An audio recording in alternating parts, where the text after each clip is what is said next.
right, my beautiful peoples. Let's get it cracking.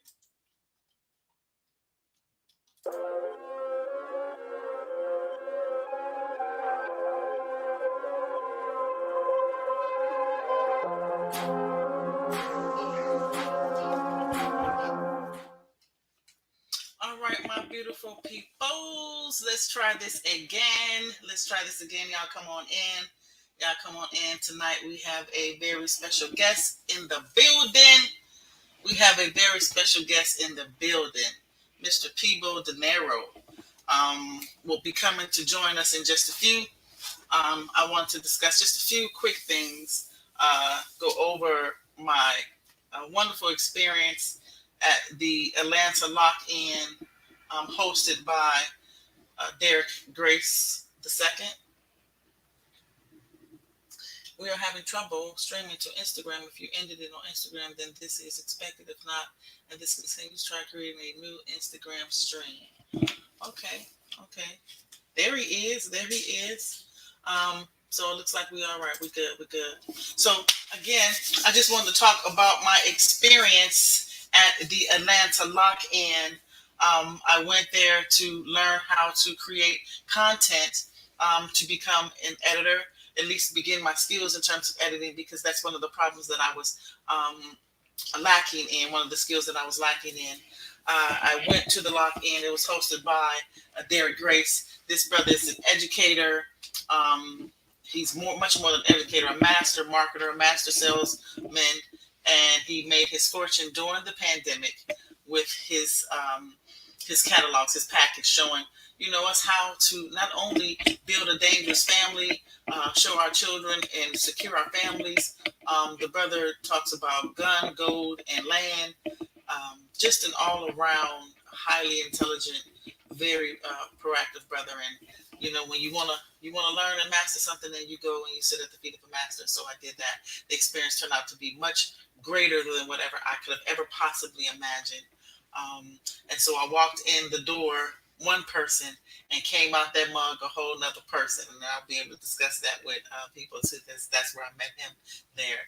It was almost like, not almost, it was like entering into the X-Men Xavier's mansion and then coming out with full potential, how to fully exercise your powers. So that's what I akin it to.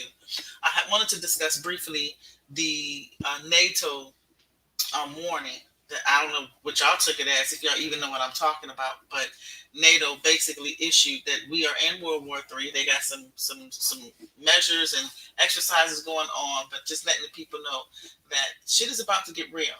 And I know I say this all the time. People take me for a joke, but you would want to be making your family plans in terms of how is the family going to be secure? I have to do this with my own family. What are we going to do if this happens? Where will we meet? How we got to start making these plans now, and also, stack up the things that you need: batteries, food, extra water, extra toilet paper, extra maxi pads, medicine. They put that movie out, produced by the Obamas for a reason. They have an obligation to basically tell us the truth before they do whatever they do. So y'all take it for how y'all want. I'm just saying, don't shoot the messenger. I'm just here to tell you. Because me and mine, don't come knocking on my door for my shit. That's all I can say. Speaking of which, I will be taking a gun class with at Gracefully Kari. And so all my peoples, all my sisters who I know we have been talking about this, I am organizing a virtual gun class, gun safety class, so that we can get ourselves prepared. Real talk. So with that being said, tonight's guest is Mr. Pebo Dinero. You can find him on Instagram at I am Pebo Dinero ATL. He has a book that is out, and the book is called I'm Just Thinking with My D. So let's bring him on and start our conversation with him. Well, Peace, what's going on? Man, so much is going on since we left the mansion. You know what I'm saying? We went in one way and we all came out another way. Isn't that amazing? Definitely.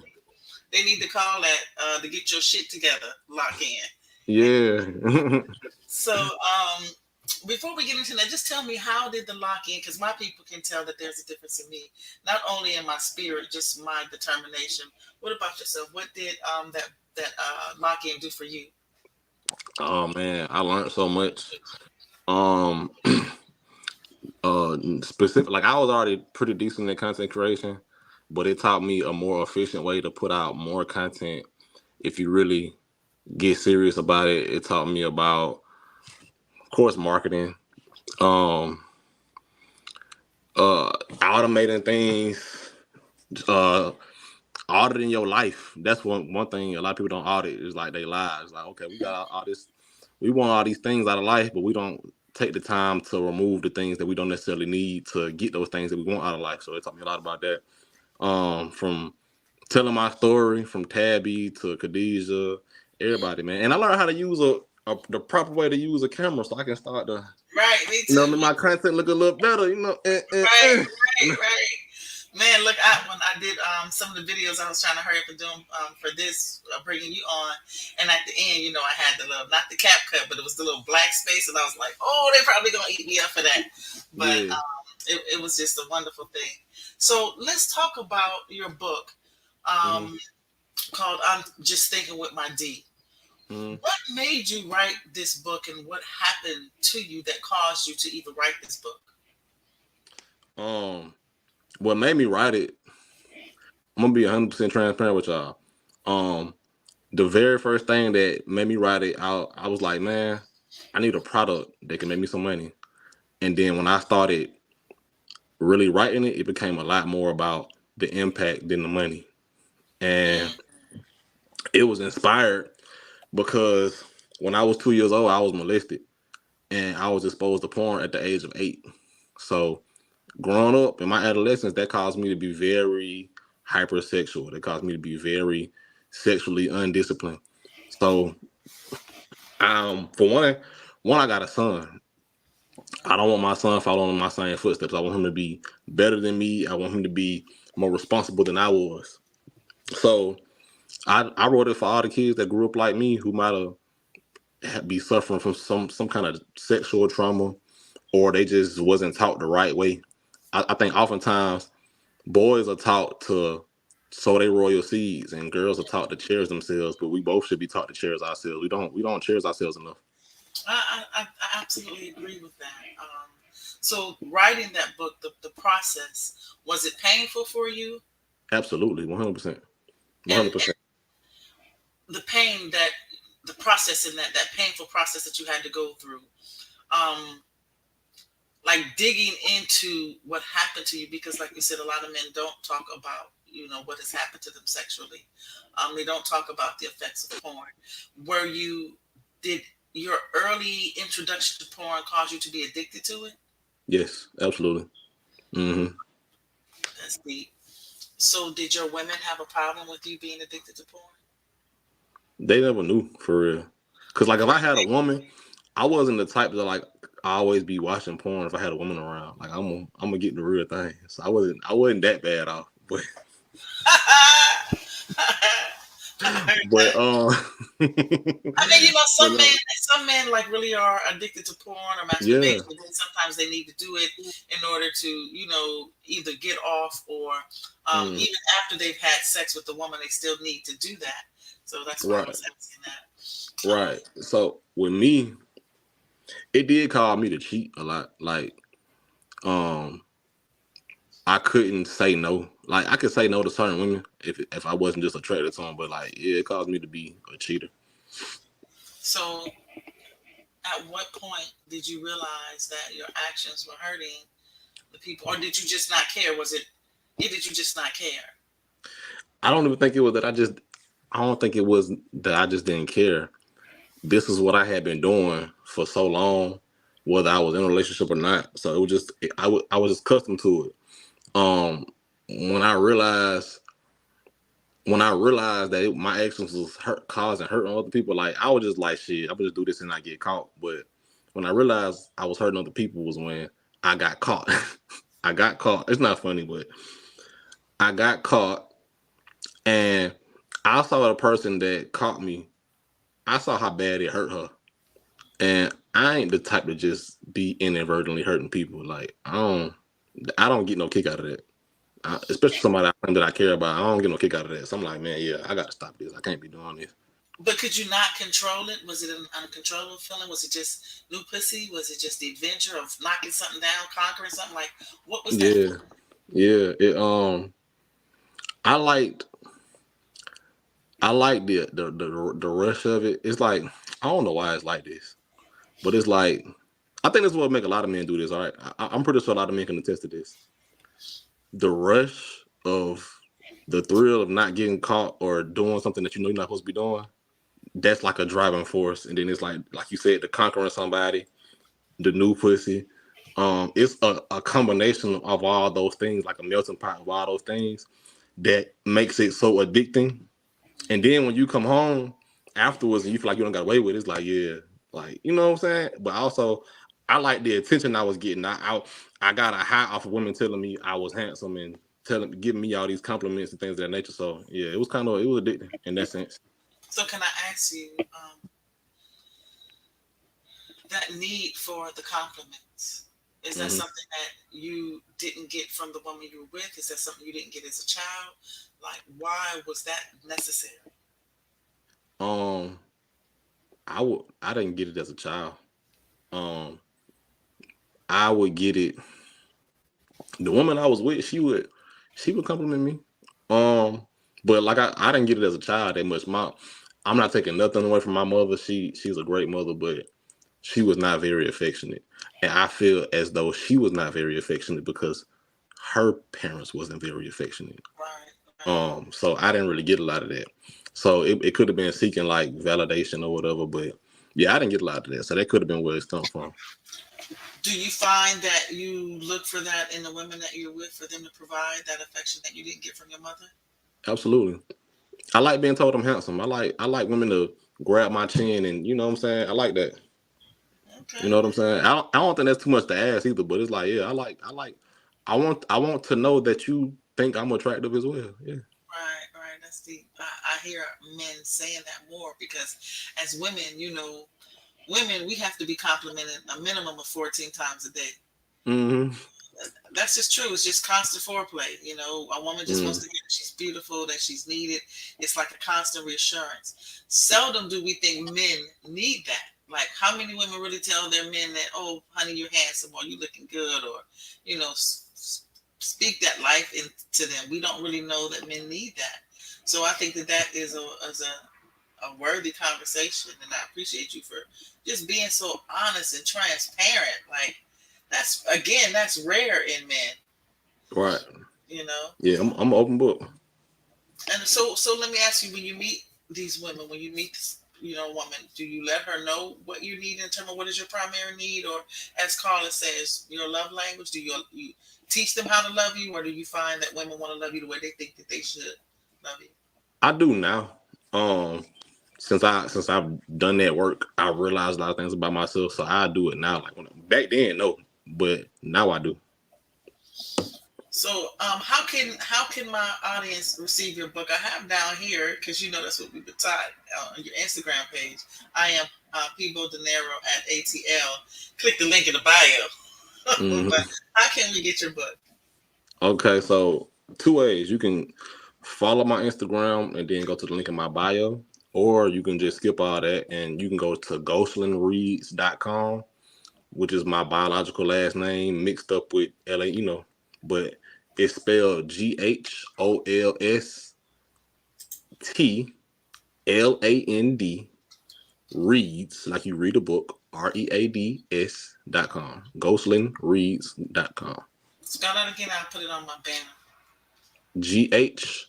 GHOLSTLAND reads.com. READS. Okay. And that Ghost and Reads. That's one word. Yeah, all one word. Hmm. Okay. Alrighty now. So let's show that one. All right. So you have a very handsome, very smart, intelligent young man. Yeah, Uh, Zaire had the pleasure of spending 7 days with him, and it's something how he was paying attention to everything we were doing. right. How how has fatherhood affected you, or how has it changed you in terms of your sexuality, not your sexuality, but your sexual um, discipline, shall we say, or lack thereof, since he was born? Um, being a parent changed my whole life. It made me a lot more. I gained a lot of new fears being a parent. Um, which is why I'm so transparent with him and I'm straight up with him. Like he's 4, but he got an old soul, so I'm very transparent with him. As far as like me being like sexually promiscuous or whatever, um, I don't think me being a parent was directly responsible for that. I think I just wanted to be better, more disciplined as a man. I didn't want. I'm the kind of person. I don't have a lot of vices. I Mm, don't do. I'm not addicted to any drugs. Never have been. I'm not addicted to alcohol. I don't smoke weed. You know what I'm saying? But one of my vices was probably at one point in time women.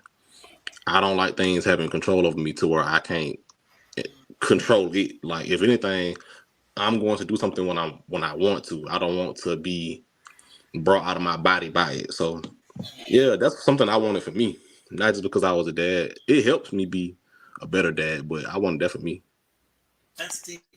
So, Mm-hmm. with this history of knocking down women, does sex become monotonous at some point? Did it still have its, or at some point in time where you like, if you knock down one baddie, you knock down them all? Like, how was that process for you? It definitely became monotonous. That's why I know now that I seek a connection. I can't just go from woman to woman to woman. Like I need a connection because um if I just you can be the baddest thing walking the planet. If I ain't got no connection with you, it's like, it's like it's like working out. It's like I do it because I know I need the exercise, but it's like, I don't really want to. Like, you look good, you're enticing, but it's like, That's deep. That's deep. You look at it like a brand. Depending on the mood that the woman is, that might be a good thing and it might not. You know mm-hmm, what I'm saying? It depends on what level of stress she's trying to knock out. right, So that's something. So again, I just really, really thank you for doing this for me. I thought your book was interesting. You taught me and helped me brush up on some of my editing skills as well. I mm-hmm, was serious. I was serious about coming out to the house knowing how to edit. right, You know what I'm saying? Like life or death, and you definitely stepped up to help me do that. So, where do you see yourself? Like, where is Pebo in the next 5 years? man. I got such big dreams. Um, I want to start more businesses. I want to write more books. I got an autobiography. Ironically, the autobiography was the first book I ever wrote. I just stopped Really? writing at yeah, I stopped writing the autobiography to finish. I'm just thinking with my D, but that was the very first book I started to write. Um, and it's a trilogy, so it's basically telling the story of my life from when I was a child, growing up, and I go a little deeper on the molestation in that book.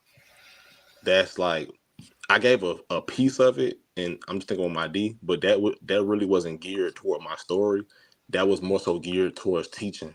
This is more personable, and that's why I have in the book. As a matter of fact, I got one right here.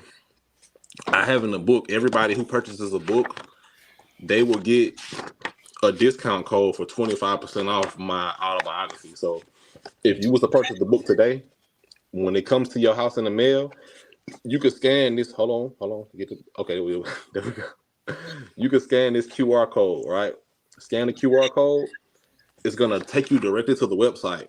You're gonna use the I ain't gonna say it on here, but You're gonna use a discount code. You can get it with your physical book, or you can get it with ebook too. You can get it with ebook, but it's gonna give you 25% off that book, and it's a trilogy. So I'm gonna keep just dropping them. But yeah, definitely more businesses. I want to travel a lot more. I want to have more kids. Um, More women in my life that I truly got a connection with. Um, I want to cross some things on my bucket list.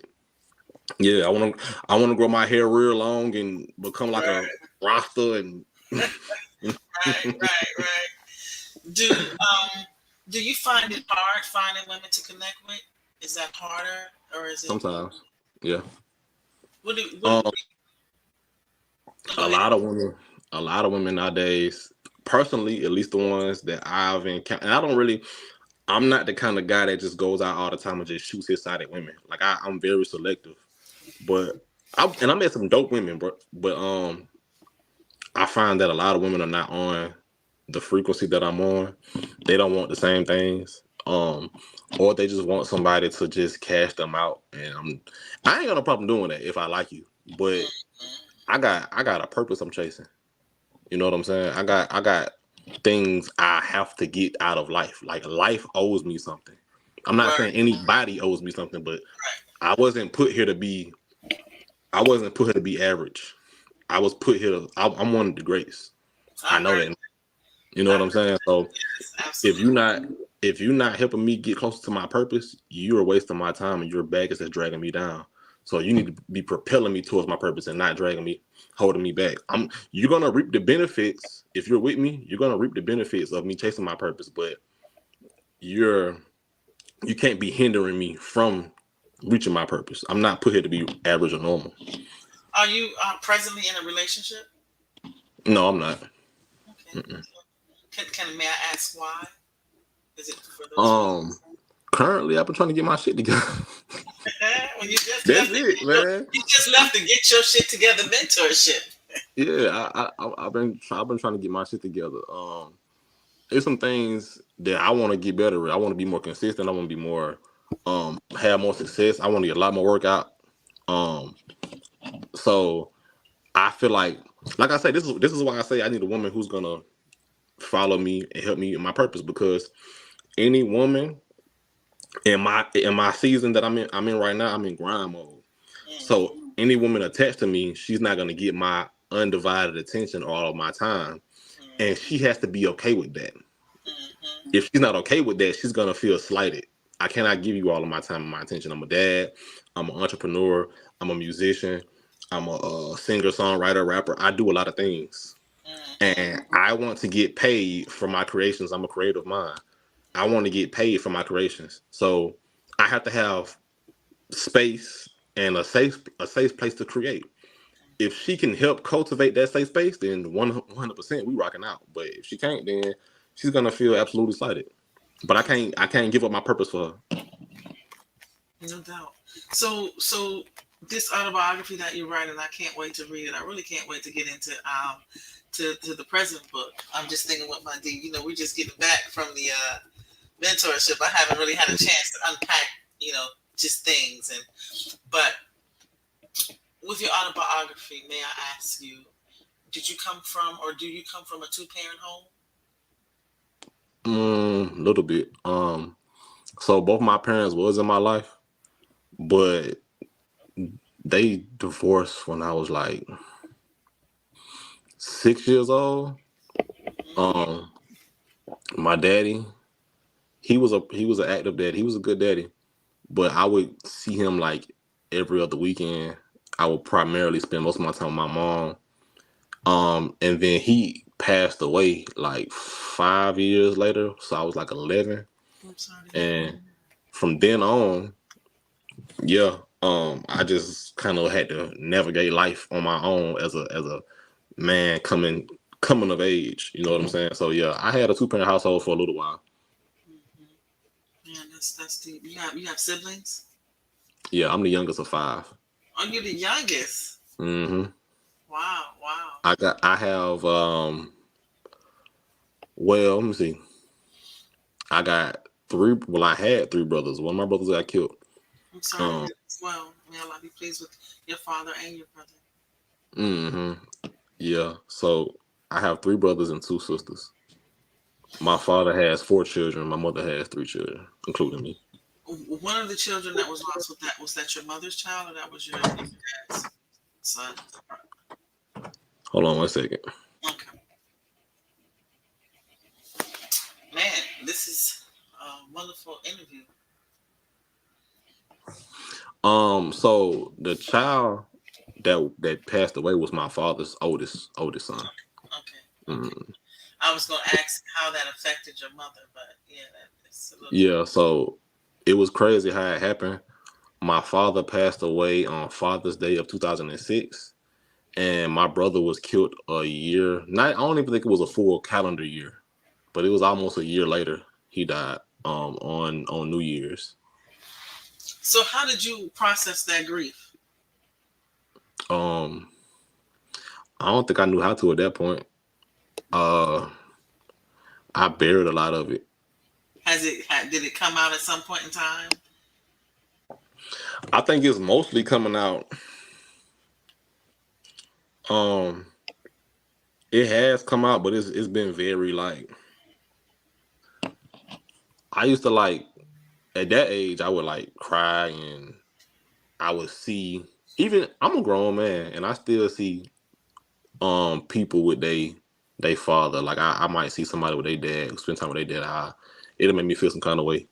Right, Um, so yeah, it was certain songs I couldn't listen to right, because it'll make me think about it or whatever. So I just was really going through the motions. I didn't really know how to process it, honestly. right. I would say the biggest thing that helped me was my my mom told me something one day, and it was the simplest thing. You would think it was like it wasn't like really profound at all, but it was the simplest thing she said to me. But it made me feel a little better because I went to counseling and everything. But she told me, she say, look at it like this. She say, your daddy had cancer.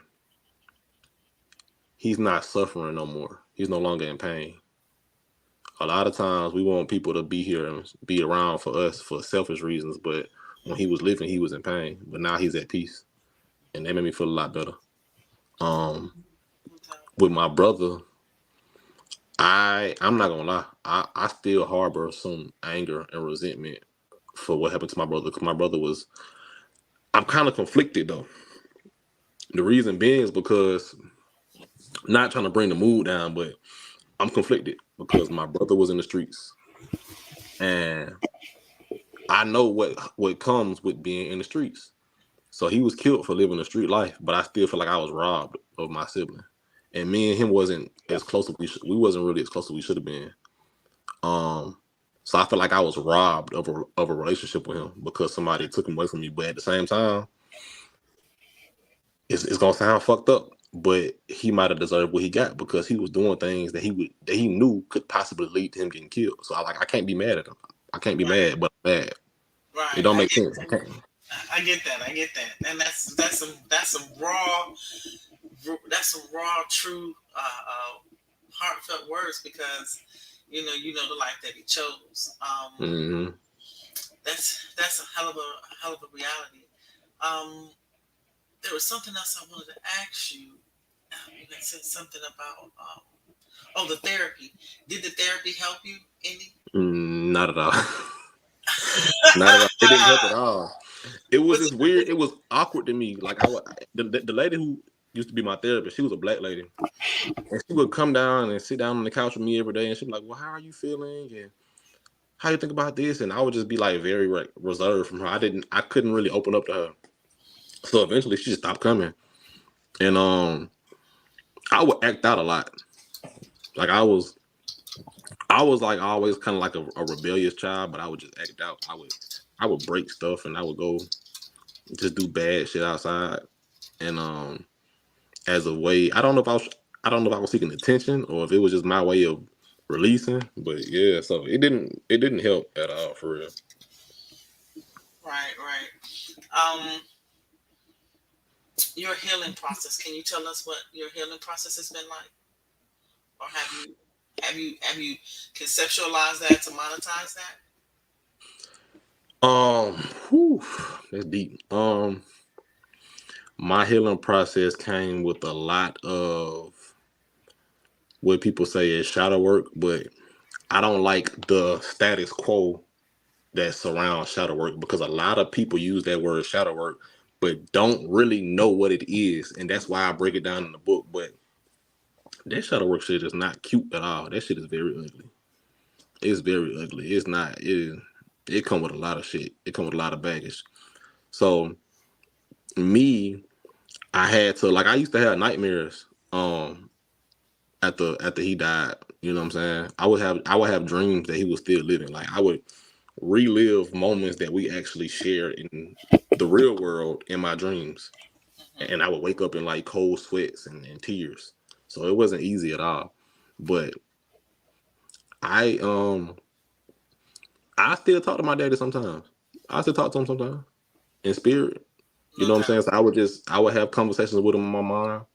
And one thing I would always say is, I want you to be proud of me. That's one thing I always tell him. Like, I never heard my daddy tell me he was proud of me. Like, I'm not saying he wasn't, but I never actually heard him audibly say, "I'm proud of you, son." So that's one thing I was always chasing, was him Mm, saying he's proud of me.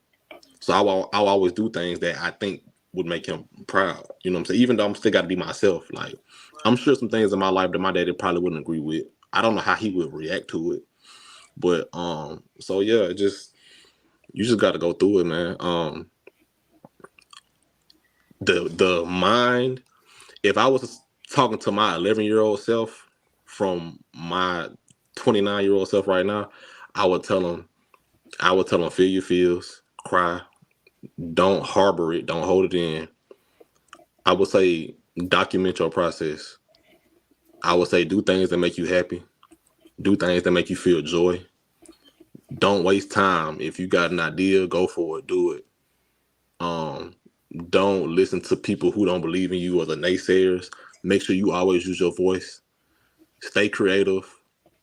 Um, and always be yourself at all costs, no matter what.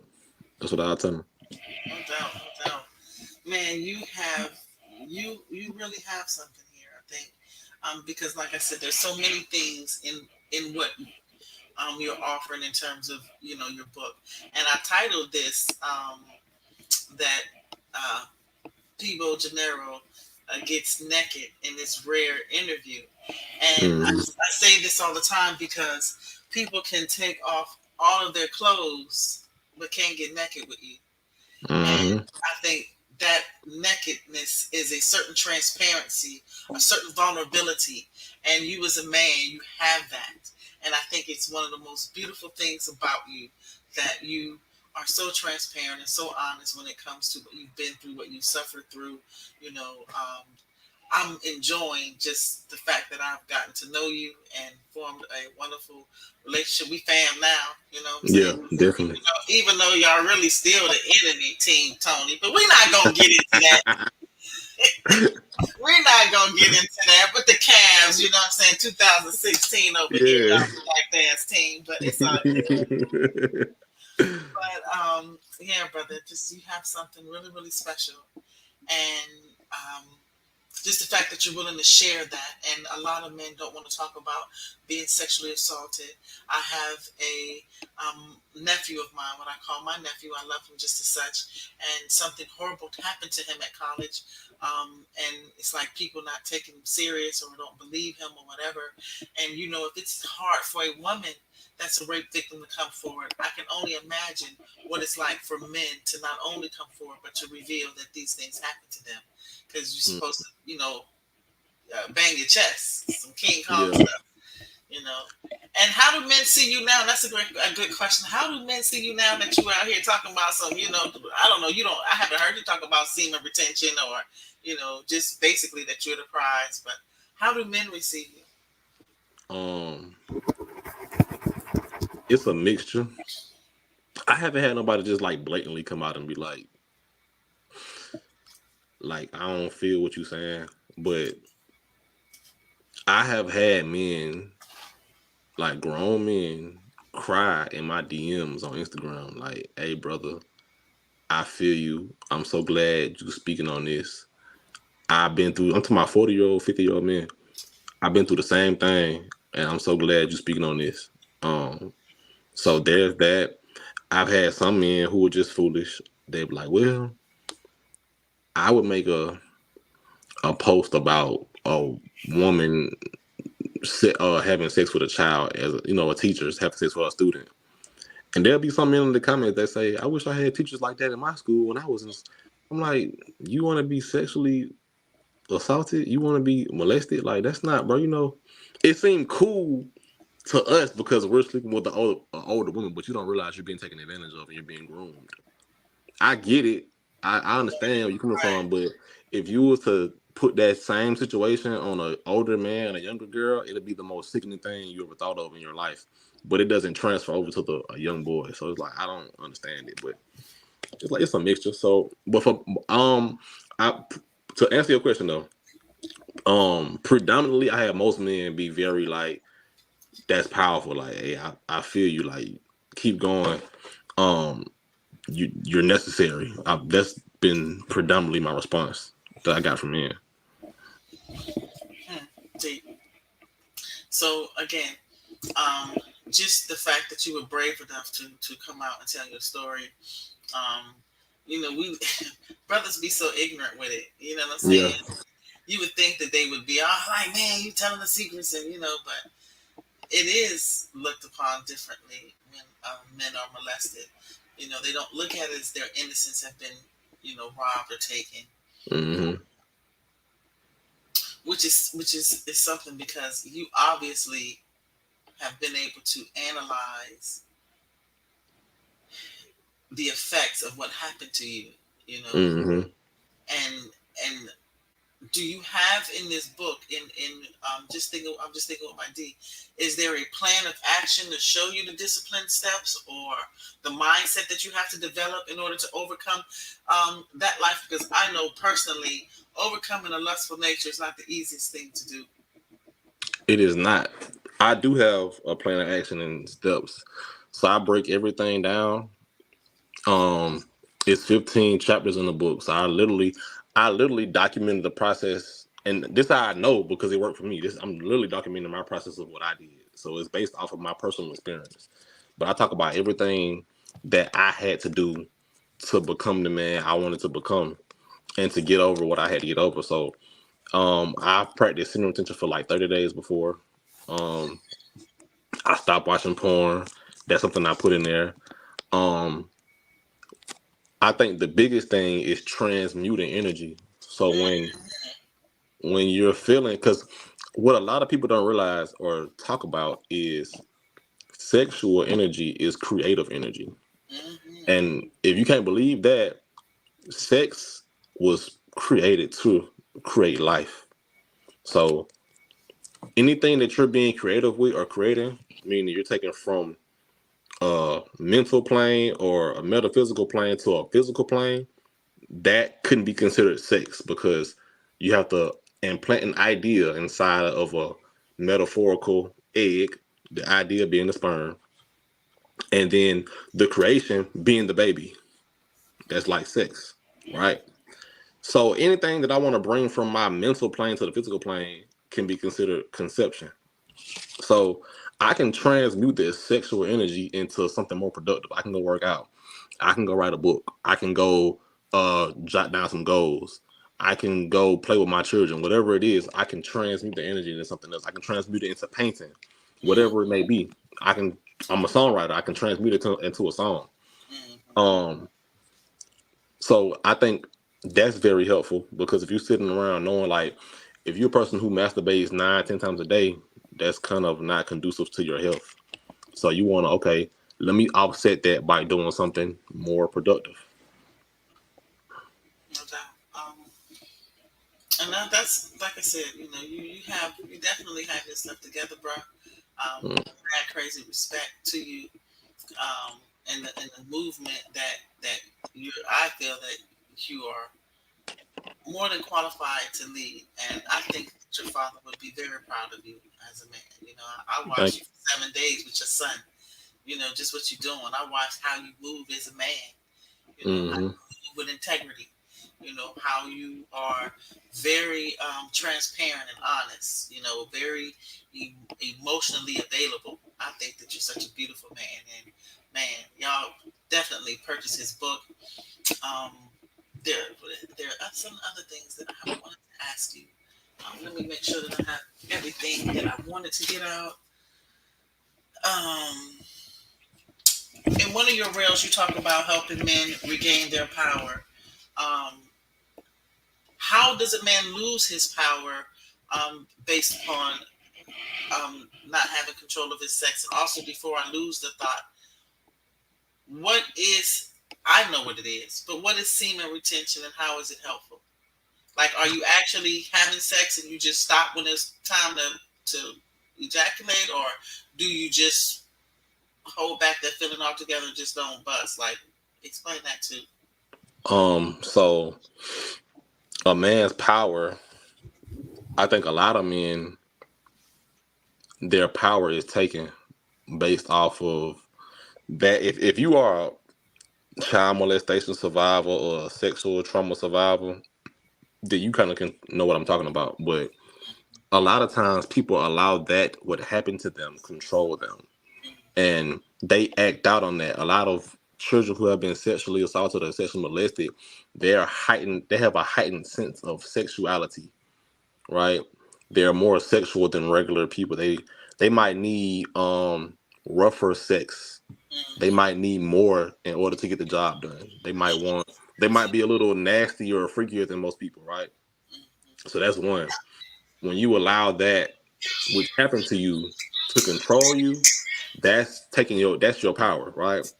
Um Now, as far as semen retention goes, well, first of all, let me answer the second part of your question. How you gain that power is literally just taking back that power, being in control. Like, you know what? This happened to me, but I'm gonna own it and I'm gonna get past this. I'm not gonna allow this person who did this thing to me to hold any power over me any longer. I'm not gonna allow them to hold anything over my head, right? As far as the semen retention goes, so you're correct. Um, Semen retention can be practiced either by you can still have intercourse, but you just hold off on your ejaculation, or you don't have any sex or masturbation or sexual activity at all, period. It's really up to you. I'm not a person who is so hard on about um sex or whatever. Like, I say practice balance. You don't want to overindulge and you don't want to underindulge. I also believe that, like, I'm not one of those guys that's gonna say, oh, don't never masturbate again in your life and all that. Nah, I'm not gonna do that. I actually believe that masturbation can be used as a sexual discipline tool. A lot of guys know about post nut clarity. So there can be a woman, I'm pretty sure every guy has experienced this at some point in time in his life. There can be a woman that we know we should not be dealing with sexually. And we might go off and masturbate. And when you're finished, you come to your senses. You know what? I didn't really need her for real. So I think it can be used as a tool to help you practice discipline. Now, just do what you will, like kind of critique it, kind of cater it to your own needs. But yeah, say semen retention is you can hold off altogether, or you can just, you know what, I'm just gonna stop before get up out of there. Post semen clarity. Is that what you said? Yeah, I said post nut clarity. Oh, post Um, clarity. yeah. So that's basically like after So you. much. So, yeah, I think a lot of people can attest to this. After you bust a nut, sometimes you just come to your senses. Like, hmm, how, Hey, honey, did you get any clarity? right? It's no different than you ever heard the saying, "Don't go grocery shopping when you're hungry"? Right.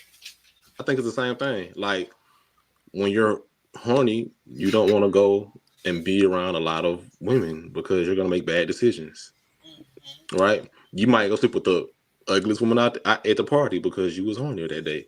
But if you had took the time to get yourself right before you went to the party, your sexual energy ain't so antsy. You're not all over the place. I just gotta get some. I gotta get some. You know what I'm saying? You kind of more calm. You more smooth. You more chill. You like, I'm good. Right. Right. No doubt. No doubt. Man, people, thank you so much. Thank you for joining me. Thank you for sharing. Um, let me put up. Tell them where they can get your book again. I'll put it in the thing. Oh, I got where they can get your book. How they can follow you. Carla had put it up here for me. There they go, right there. Okay, so for you can follow me on Instagram at I am Pebo Dinero ATL. That's I am PEBO DINERO and ATL. No doubt. Again, brother, thank you so much. I love you, man. We like I said, we gonna pop bottles at the top, bro. Yes, You know what I'm definitely. saying? Of course, Team Jada gonna get there first, but you know, hey, we I all love you gonna back. get to the top. Man, tell Zaire I said hello and thank you, baby. And you know, let's Yeah, just push each other and make the best. We top class. We top class coming out of the mansion. You know what I'm saying? definitely. So I love you and I appreciate you and thank you so much for joining me and sharing with me. Thank you. I love you. Appreciate you. Peace, peace. Thank y'all for joining me today. You know, and I thank y'all for being engaged. Check him out and follow him.